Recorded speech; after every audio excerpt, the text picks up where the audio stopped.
Hey guys, we're going to show you how to replace an air cabin filter on a Jeep Wrangler. This is a K&N cabin air filter. This is a rewashable one. We'll include a link in the description. Up to 20,000 miles, and basically anytime you just rewash it, put it back in and you're good. And we're going to show you how to do that. All right, we're back in the Jeep. We're going to open the glove box and we're going to show you how to take off the glove box. Okay, first thing first, you open the glove box. You remove this bracket. There's a slot hole on the side. You just push outside this way, and then when you open it, there is a bigger hole which allows the pin to come out. Yeah. Then there is a tab on the top which you have to push inward and it pops that out. Can you show that again just one more time? Okay. So yep, there's a tab which you just need a slight push on the inside. Beautiful. Allows this to come out, and then just ta-da, ta-da, and now we have a glove box. Leave that on the side, and you gotta put your air cabin filters inside the filter right here. You just gotta open that cover. Of course we gotta struggle a bit. All right, time for cabin filter removal.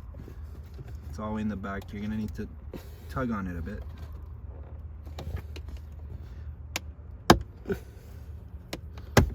There you go. That's just the bracket that's blocking it.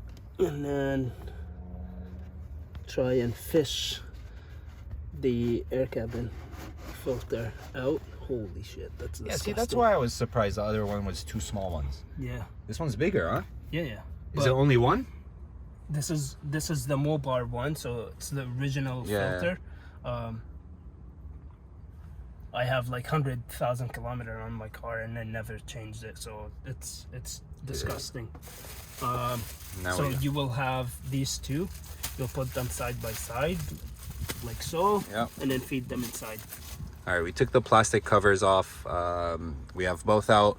So you're gonna just need to, I think, is it the logo facing out? The logo facing out. All right, logo facing out. You're gonna start with one if you're using this brand specifically, or anyone that has two filters like this. You're gonna slide it in. So we'll push it all the way to the left side, since there is a right side, you mean? Sorry, right side. Right side.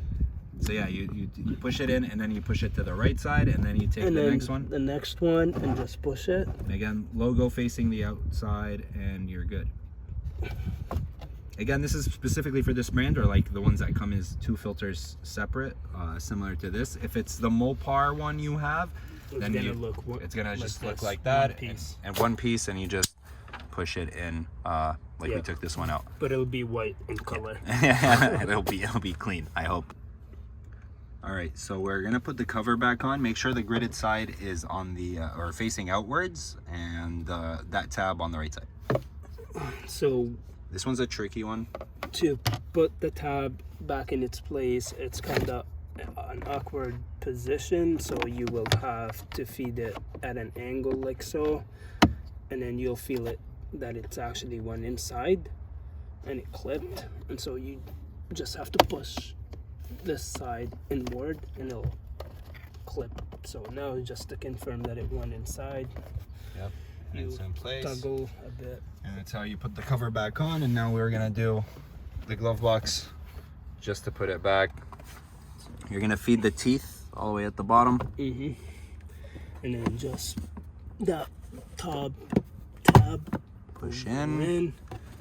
The side bracket, there's the holes on the side, so you're gonna push inside and then downward to lock it in position, and that's it. And that's it. That's how you change an air cabin filter. Thank you for watching.